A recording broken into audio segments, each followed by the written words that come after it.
तर काही पक्ष्यांचे प्राण्यांचे आवाज आपल्यासमोर सादर करतोय.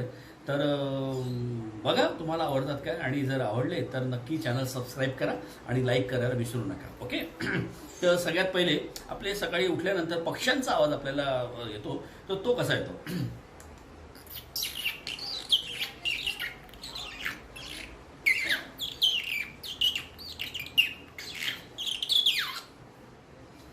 तसाच एक कावळा, तो म्हणजे आजकाल दुर्मिळ झाला, आपल्याला बघायला मिळत नाही.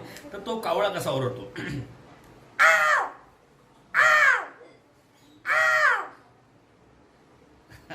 त्याच्यानंतर कोंबडी आपण बघतोच, कोंबडी तर ती कशी ओरडते.